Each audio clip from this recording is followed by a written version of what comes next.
Spider-Man is easily one of the most recognizable superheroes ever.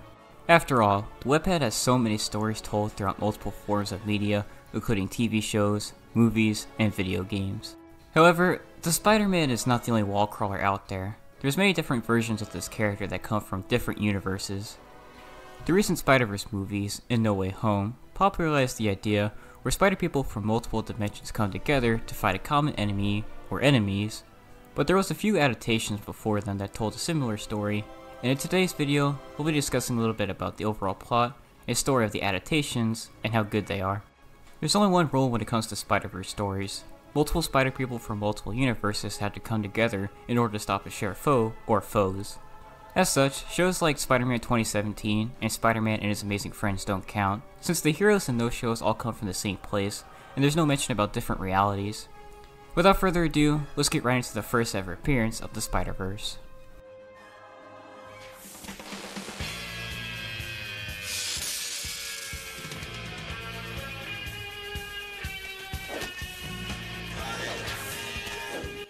Spider-Man the Animated Series, also called Spider-Man 1994, retold a lot of stories from the comics through the media of cartoons. In 1992, Marvel tried its hand at telling serious stories through kids' cartoons with their X-Men series.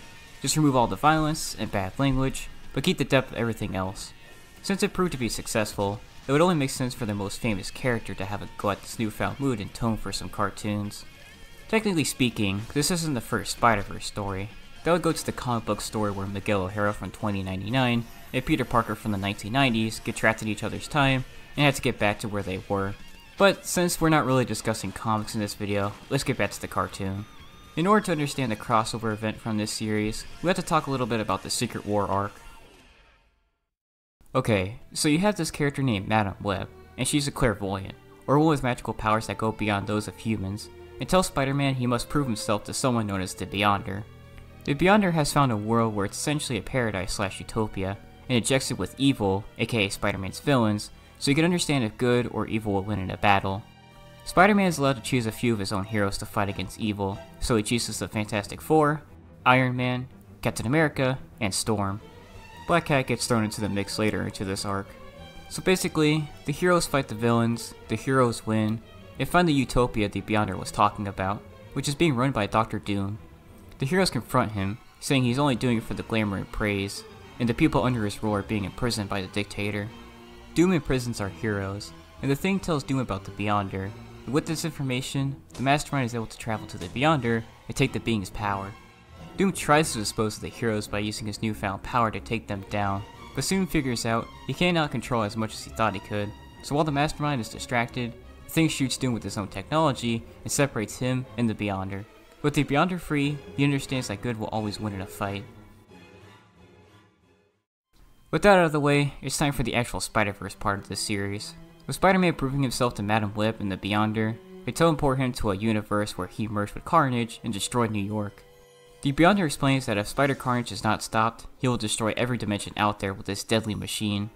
As a matter of fact, the destruction of multiple universes has already happened, so the Beyonder went back as far as he could so the mayhem couldn't happen. So, how can everything be prevented? Well, Madam Web gathers 5 other Spider-Men and tells them the Spider-Man that's the main star of the show will be the leader, as he proved himself worthy with the events of the Secret War.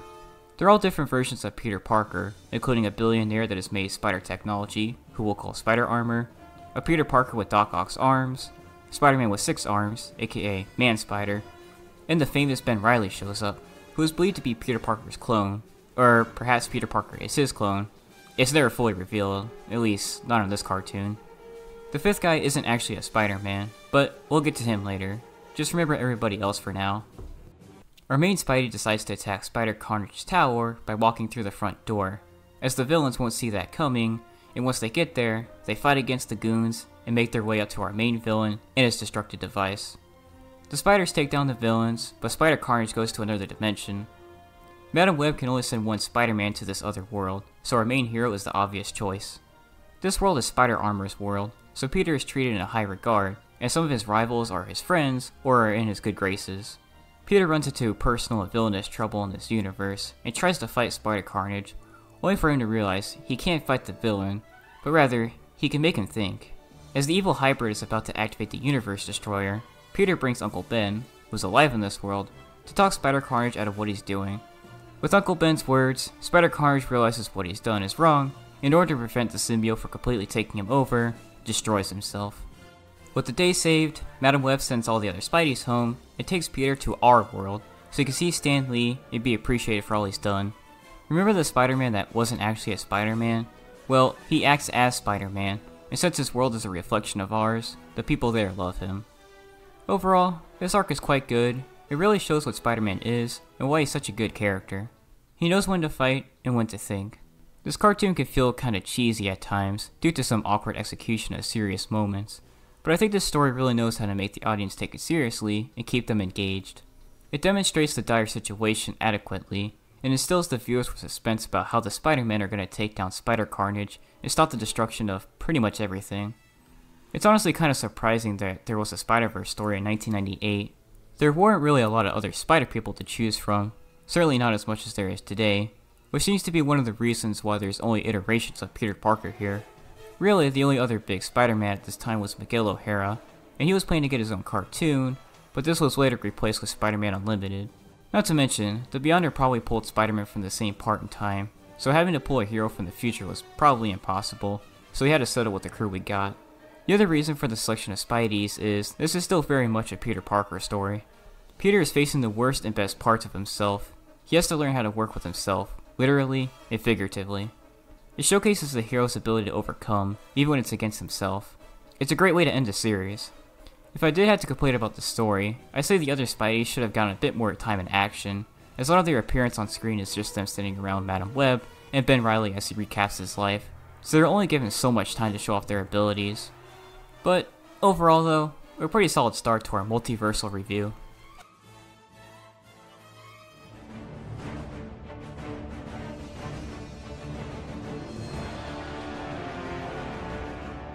Next up, we have Beenox's Shattered Dimensions. It took 12 years to get another Spider-Verse adaptation, but it was so worth it. Anyways, in this game, players get to play as one of 4 Spider-Men in order to get pieces of a powerful tablet and try to stop Mysterio from using it. You see, Fishbowl had snuck into a museum to try and steal said artifact, but the classic Spider-Man intervenes. Unfortunately, the webhead breaks the tablet as he's about to punch Mysterio, causing it to be scattered across certain universes.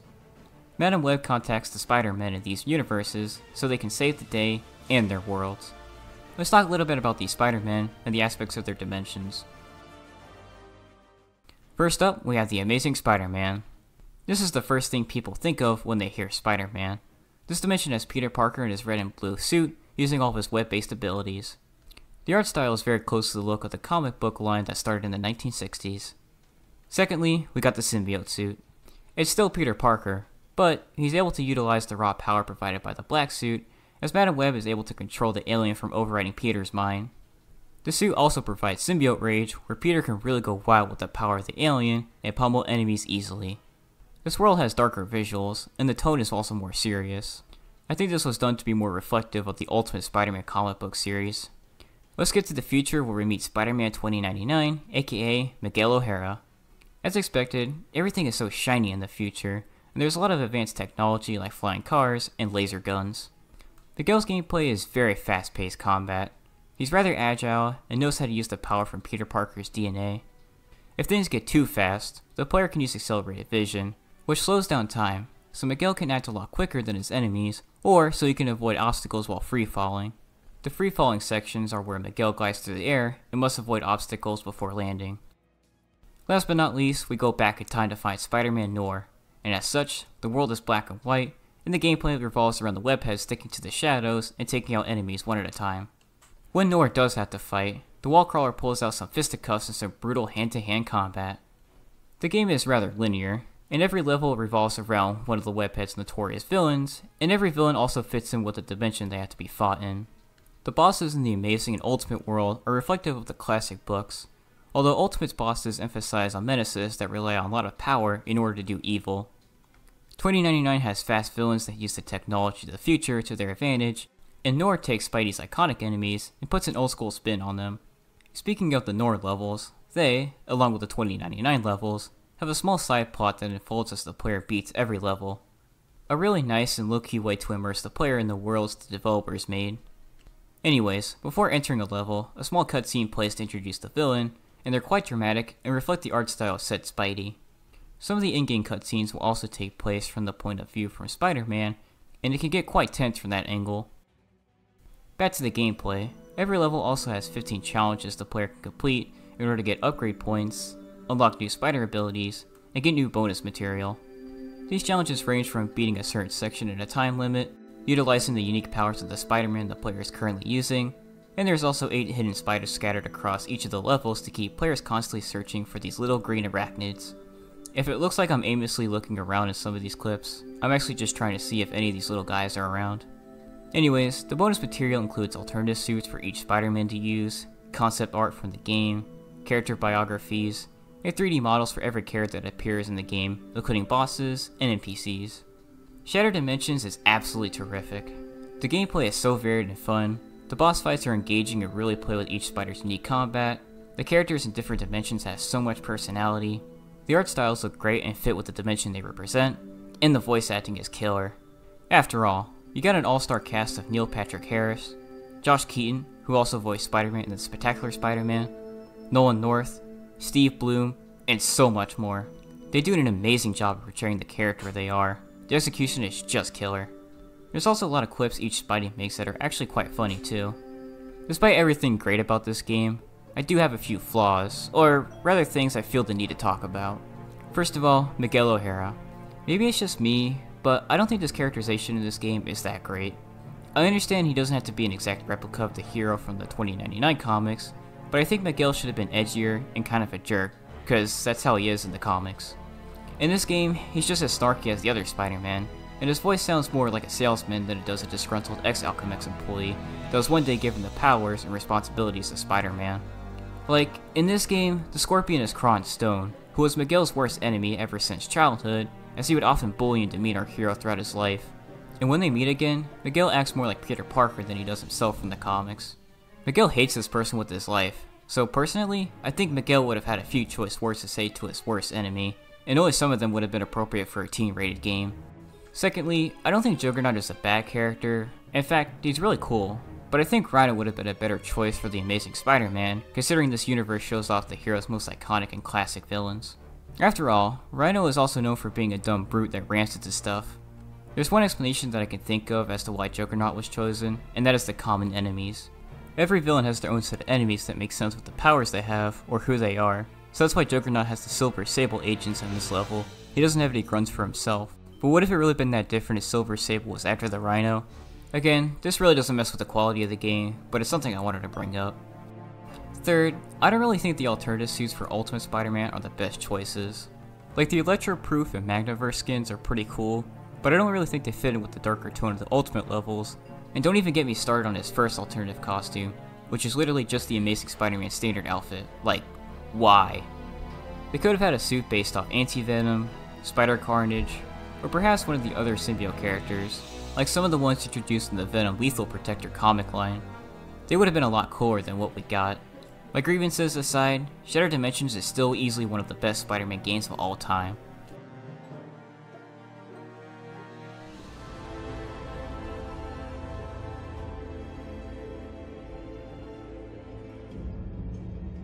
On to our next and last video game. Edge of Time revolves around Miguel O'Hara from 2099 contacting Peter Parker from the past, which is still our future, and telling him he, and reality in general, are in danger. This all started when someone named Walker Sloan became part of Alchemax in 2099 and started to take energy from the 4th dimension, but Miguel knows he's going to use it for evil. Sloan makes a time gateway, where he alters the past and future, and when Miguel goes through it, he sees a universe in which Peter Parker dies and is unable to stop Sloan. Miguel creates a mind link with Parker by using his DNA and tells him he needs to work with him if he wants to live and save reality. Peter's got his own troubles with having to fight Eddie Brock as Anti-Venom, but he does try and help the future hero too.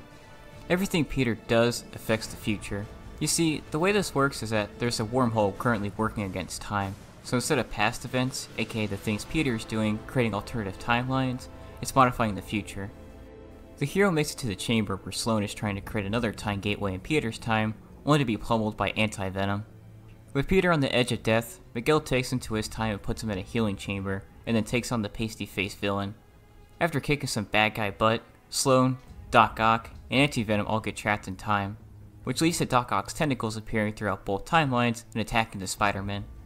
Anyways, once Peter's all healed up, the Spider-Man plan on going back to their own times, but can't do that just yet, as the gateway has become quite unstable, so Parker has to go retrieve certain technologies from the future to rebuild the machine and get them both home without corrupting themselves or reality. This is a lot easier said than done, as other troubles occur like Peter having to deal with Black Cat, Miguel saves MJ, and Peter is seriously considering staying in the future so none of his loved ones can get hurt. Even after the two are done with all of that, Peter meets Sloane only for the evil mastermind to tell him he is Peter Parker. Sloane wants to harness the fourth dimension so he can control time and save everybody he failed to save in the past, like Gwen Stacy. Anyways, both Spideys go back to their own time, but time is still imploding on itself, so each of them run around Alchemax to save reality. With the time gateway stable, it's time to take down the evildoers, with Miguel taking on Sloane and Peter beating up Atrocity, which is this disgusting mix of Anti-Venom, Sloane, and Dr. Octavius I mentioned was trapped in time. When that's over, everything goes back to normal thanks to our wall-crawling heroes. Okay, that's enough of the story. What about the gameplay? Well, the Spider-Men are close to how they control from the last game. Amazing has a combat style similar to his classic comic series with his web-based attacks, and he even has a special ability called Hypersense, which allows him to move super fast and dodge just about anything and everything. And Miguel moves fast, uses his agility, and instead of accelerated vision, he has accelerated decoy, where a copy of himself spawns, and the enemy focuses on that instead of him, so he can sneak up on his foes. Peter and Miguel can also use a time paradox to freeze enemies in place, and beat them to a pulp while they can't move. Challenges have returned this time too. Usually whenever a player enters a new room, they are challenged to do a new task based on what it is they need to do in said area. It can vary from beating up enemies in a set time, or not taking damage during a fight. There's gold, silver, and bronze rankings, and each gives different rewards based on how well the player did.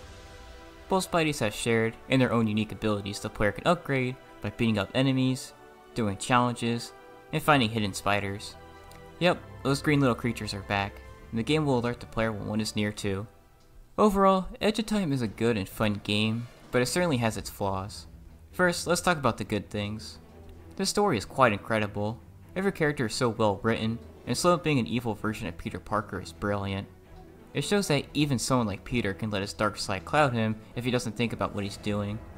Miguel is kind of a jerk and edgy in this game, just like how he was in the original Spider-Man 2099 comic line. After all, this story was written by Peter David, who wrote for the original series, so obviously, he knows the character. The whole thing about Miguel saving MJ is great too. It teaches Miguel there's more to life than just saving people in the world. It's also about taking care of some of the ones we love. Although, I don't know why the writers didn't bring up people Miguel cares about in his world, like Dana, if she isn't dead, Xena, or his brother Gabriel. This could have shown Miguel could be more than just Spider-Man too. He could be himself and still be important to others. Another great thing I liked about the story is it doesn't dumb down anything. It actually incorporates some scientific jargon, it has some narrative depth and emotion to it. It's not like some of the other adaptations don't go that heavy into what makes the Spider-Verse what it is, but it's cool seeing how the Spider-Men go back and forth discussing how reality and time work, and how they might fall apart. Anyways, the way the gameplay and story are intertwined is seamless. There's no loading screens once the player actually starts playing, and the flow with how each Spider-Man goes from one section to another, and the transition from going to Amazing to 2099 and vice versa, is just so smooth. The special suits are cool too. They're a pretty good representation of the Spider-Man that can wear them. It was also the first Spider-Man game to feature Miles' suit. Speaking of alternative costumes, players can also unlock more of them by having a save file for Shattered Dimensions on their system, and by also typing in a special code at the main menu screen. These special code costumes stem from the Identity Crisis story from the original Spider-Man comic line, and they're cool to see in 3D. Anyways, what's not so good about this game is the controls and how linear everything is. This game doesn't feel as polished as Shattered Dimensions did. The combat and web slinging just don't feel as smooth as its predecessor. Not to mention, each Spider-Man only has so many abilities, which is odd considering the last game had about the same amount of upgrades across 4 different Spider-Men. Some of the moves require Spider-Man to have a full bar of their special ability, which feels quite dumb and arbitrary. These moves are the crowd control combos players can use on enemies to get some room and stun their enemies for a second. These moves were also in Shattered Dimensions, and they had a small cooldown, so the player can only spam them so much. And even if they did, they don't do a lot of damage, so it's not like they're overpowered or anything, so having to have a full bar of Hypersense or Accelerated Decoy is ridiculous. Anyways, Shattered Dimensions may have also been quite linear, but at least it made up for it with 2 more Spider-Men that had their own gameplay, and the villains and the world building of the game really added a lot in terms of spicing out the levels. Edge of Time didn't really accommodate for having 2 less Spider-Man adequately in terms of gameplay, so that's why its linear formula is an issue, while Shattered Dimensions' linearity is not. So all in all, Edge of Time had a good story, but the gameplay certainly wasn't as good as its predecessor.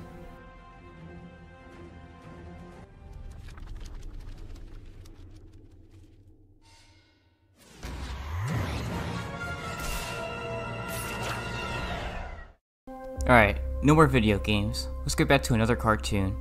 Buckle up for this one, cause we got a lot to talk about. Ultimate Spider-Man is a fairly ambitious Spidey cartoon. It included a lot of other Marvel characters, and had a couple of different story arcs. Alright, one day, Spider-Man tracks down the Goblin in a downed S.H.I.E.L.D. airship, where the evildoer is talking to Electro about multiple universes, and forcefully uses the electric powerhouse to travel between these realities. Goblin mentions how there's other Spider-Men out there, and he wants their DNA to create an ultimate weapon. Spider-Man tries to stop him from going to another world, but gets trapped in a wormhole going to the future. The following worlds are as follows. First, Pete gets sent to 2099, where he meets Miguel O'Hara, burnt out from being Spider-Man, but with Peter's help, makes the futuristic hero realize he's the only one that can stop the evil in Nueva York. This part of the episode is also 3D rendered, and is very shiny to complement the fact they're in 2099, so that's a very nice detail. Next, Peter gets sent to a universe similar to his, but everything is gender bent. Peter Parker is Petra Parker / Spider-Girl in this world, and her goblin is Norma Osborn. Peter teaches Spider-Girl the same thing he taught Miguel. She has the power to fight evil, so she has to. Then, it's time to go back in time to meet Spider-Man Noir, who learns how to accept help, as Peter has pushed away a lot of people that were meaningful to him in fear they would get hurt if he kept them near him. Back to current times, we meet Peter Porker, aka Spider-Ham, and the animation style in this world is classic cartoons with silly slapstick and comedic cartoon logic. Let's go back to the past, as in medieval times, where Spider-Knight and Peter fight off a huge robot monster from attacking his castle. The art style kinda looks like a painting, and Spider-Knight speaks in ye olde English. One last universe, Peter once again gets put in a world similar to his own, and meets up with Kid Arachnid, aka Miles Morales. In this universe, Peter Parker died, and Miles took the throne. The Goblin in this universe fights the Goblin from Peter's universe, and he absolutely pummels him. It's up to the Spider-Men to defeat him, and once they do, Miles realizes he can be a superhero and claim the throne as Spider-Man. I do want to mention, Miles is voiced by Donald Glover, who not only inspired the creation of the character, but also plays the Prowler in the MCU. Goblin has all the Spider DNA he needs, so he goes back to his universe and uses the genes to make himself more powerful. Since Spidey can't take him down on his own, Peter makes a deal with Electro.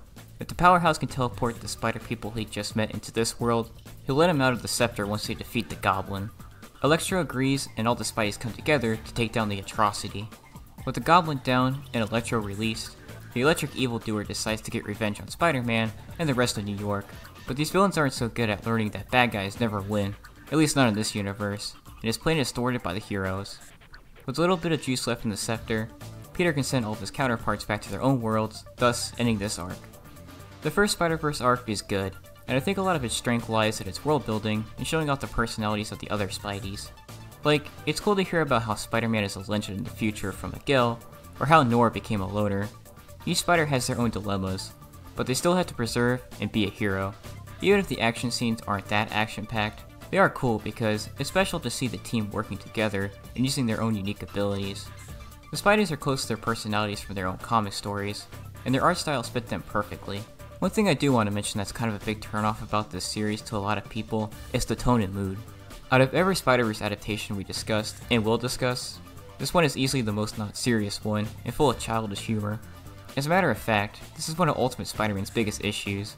It actually has some good depth and likable characters, but then sometimes it'll break away from the moment to tell a joke that could have worked a lot better if it was incorporated into the scene, rather than having to pause to tell it. Ultimate Spider-Man has some good humor too, so I don't know why the writers did this trope so often. Otherwise, the story is satisfactory, and still works as a decent Spider-Verse story. Next up, we have the Return to the Spider-Verse arc. It's important to note here that Miles was trapped in Peter's world in a previous episode, an episode in which the Siege Perilous was destroyed. This destruction leads to unstable universes, so Miles and Peter had to go to Kunlun, home of Iron Fist, in order to fix it, as this place is in between the borders of realities, making it super vulnerable to attacks from other worlds. The destruction of the Siege Perilous also leads to the shards of the device being scattered throughout realities, so with the help of Nick Fury, Doctor Strange, and Madam Web, the two Spideys are going to have to go through multiple worlds in order to rebuild the device and stabilize space and time. Alright, let's go through the dimensions and Spider People one more time. First up, Miles and Peter find themselves in a dark Victorian town, where just about everybody is vampires. The two team up with Blood Spider to find the peace, but end up facing the lizard of this world, and Spider-Wolf, a mysterious entity that seems to have the same powers as our heroes, who's also after the pieces of the Siege Perilous. The lizard plans to use the piece to darken the world and let the creatures of the night thrive, but the spiders get it back just in time to land off the world and cure everybody. Next up is Spider Pirate's world, which like Spider-Ham's universe, is kid-like and uses a lot of classic cartoon tropes. Not much happens here. Then, our heroes go into the Wild West, where they end up in a town run by Doc Ock as a corrupt sheriff. The Spider-Man in this dimension is a cowboy, and the Spider-Men fight off the sheriff and his accomplice in order to get the piece they need and get out of there.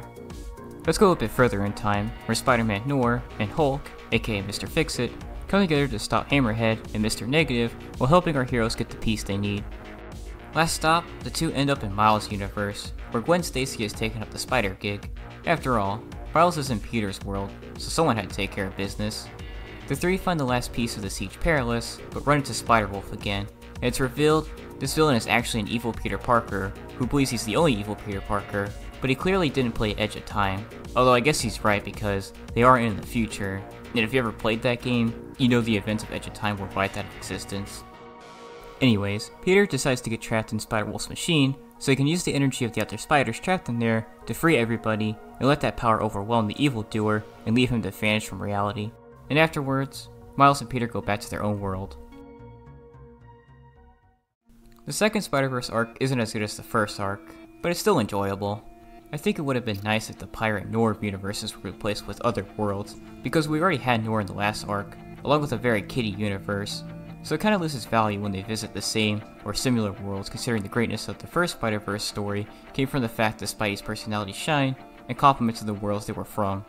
Luckily, the Noir universe is still as cool as it was in the first arc, so that's still a good episode, but I can't say the same about the Pirate World though. It's kinda lame. Also, this arc is less predictable than the first. The first Spider-Verse story was pretty much the Spideys fight the Goblin, Goblin gets the sample, the hero save the day, and Peter leaves.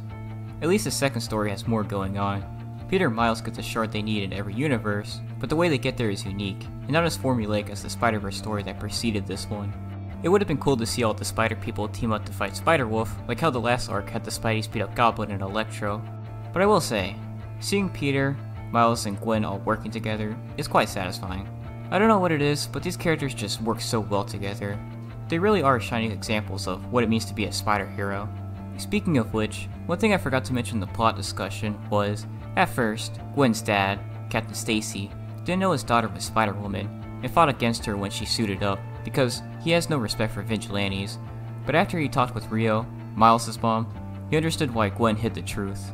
This was really a smart move in my opinion, because this allows for more time for the Spideys to be on screen and deal with their issues, and not with the side characters. It wraps things up quickly, and shows how important people like Aunt May, Rio, and Captain Stacy are to our heroes, and who better to talk to Gwen's dad into accepting her daughter as Spider-Woman than someone that knows their kid is a hero and is proud of them for doing so. My previous criticism about the cutaway jokes are still here, along with how Peter defeats Spider-Wolf. It's not 100% explained how exactly Peter broke free of Spider-Wolf's trap and came back to free the other heroes and beat his darker side. It's all kind of fast and leaves little breathing room. Overall, Ultimate Spider-Man may not have the best Spider-Verse stories, but they're still good and worth a watch due to how they show off each Spidey. Now, onto the animated Spider-Verse movies, which pretty much popularized the idea of the Spider-Verse. Miles was an ordinary kid, trying to deal with school and having a social life, but Miles isn't really cool with where he is. Miles had to leave his old school, where he knew a lot of people, for Brooklyn Visions Academy, where he feels like a stranger and feels like the school is pretentious. Miles can find some comfort in his uncle named Aaron Davis, who he's cool with and looks up to, but later finds out is a villain named the Prowler. One day, Aaron brings Miles to an underground spot where he can tag some of his artwork on a blank wall, and then gets bit by a radioactive spider. As such, Miles feels really weird the next day, and has to adapt to his new abilities. Miles goes back to the spot where he got bit, and runs into the Peter Parker of his world, and after fighting a really messed up goblin, fails to stop the Kingpin from activating a particle collider, then the villain ends the hero's life. This event leads to other spider people from other dimensions into Miles' world, and they all team up to fight Kingpin and his assailants from keeping the collider going. The first Spider-Man that dropped in was Peter B. Parker, a miserable and pessimistic version of our iconic hero, but he does want to teach Miles. He still remembers, with great power comes great responsibility. Next, we have Gwen Stacy, aka Spider-Gwen, who also goes to the school Miles goes to. Penny Parker, a young girl that pilots a mecha with a small spider bot that contains her dad's memory. Then we have two familiar faces we already talked about, Spider-Man Noir and Spider-Ham. The other spider people decide they need to stop the collider without the help of Miles, as he doesn't really understand the whole hero thing yet, but that would mean one of them has to stay in Miles' dimension. That would be all fine and dandy, but unfortunately, since they're not in their own world, they glitch violently, which heavily affects their ability to do good, or anything for that matter. Anyways, during a fight between our heroes and villains, Prowler is killed, and the other Spideys tell Miles their experience with losing the one they love most. Afterwards, the other Spideys leave Miles in his apartment, so they can save the day, as they don't have a lot of confidence in our new hero. But their webs don't hold for long, and Miles breaks from their trap. Miles then seeks out the other Spideys, proves himself by beating out the villains, since the other spider is home, then prevents the collider from destroying any realities. In conclusion, Into the Spider-Verse is just so awesome. All of the characters are so lovely, the plot is engaging and interesting without being complicated or that complex. The chemistry between the spiders works so well, and Miles proving himself really makes this Spider-Man story one of a kind. The 7 spider people we got provided some good variety to the film too. They're full of life and have their own personality to bring to the table to spice things up. That's not to mention the jaw-dropping, eye-candy visuals. It's honestly surprising how there's so many different art styles, yet they all come together so that everything still looks great and pops, but viewers still know where to look during certain scenes. The Spidey intros are also a nice touch to have in this movie. Every Spider-Man fan is familiar with how Peter got his powers, but just in case this movie is anybody's introduction to the iconic hero, they give a quick intro, which also acts as immersion.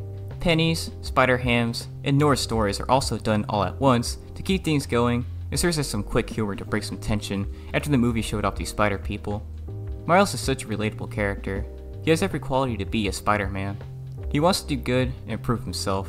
Peter B. Parker really let the good in Miles come out.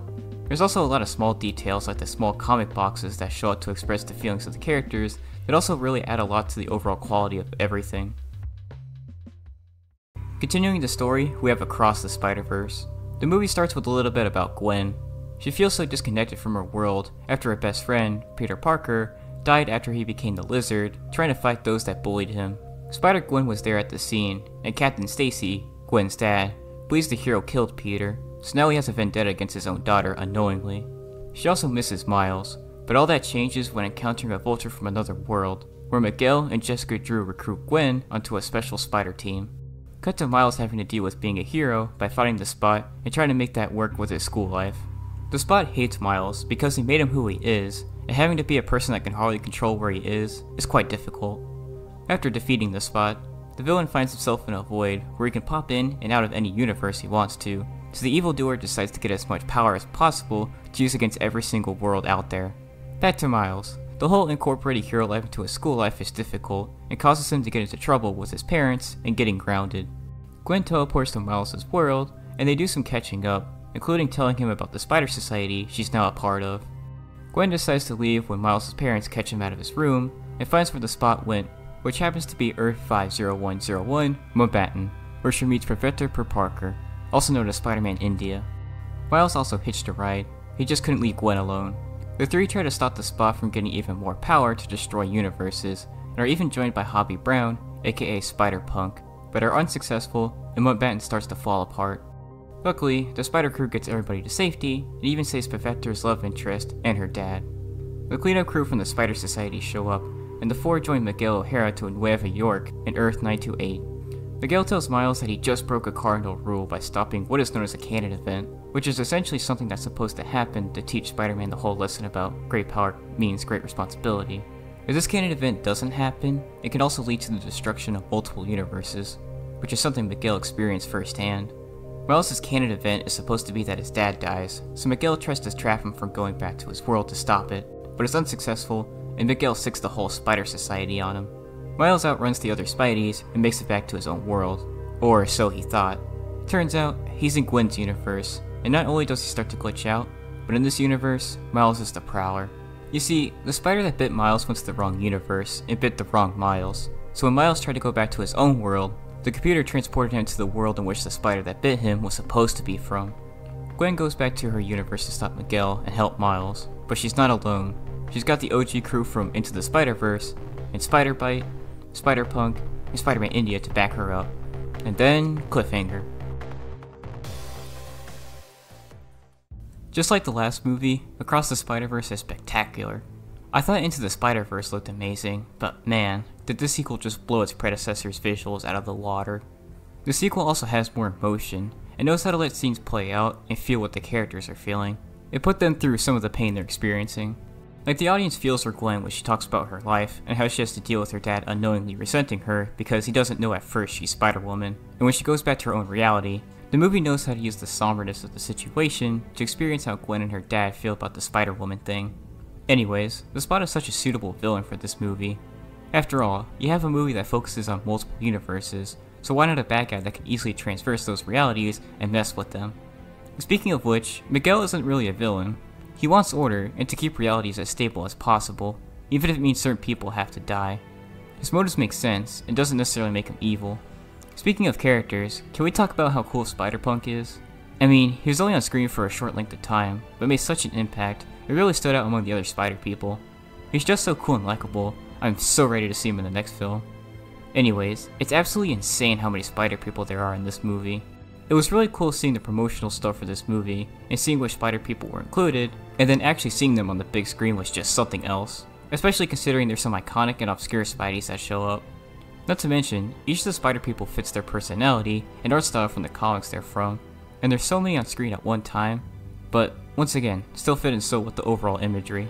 Apparently it took about 5 years to animate the scene where the Spider Society is chasing after Miles, and while that makes so much sense, it's crazy the animators spent that much time making sure each spider had their own art style and moves. Although to be fair, it seems they may not have had a choice.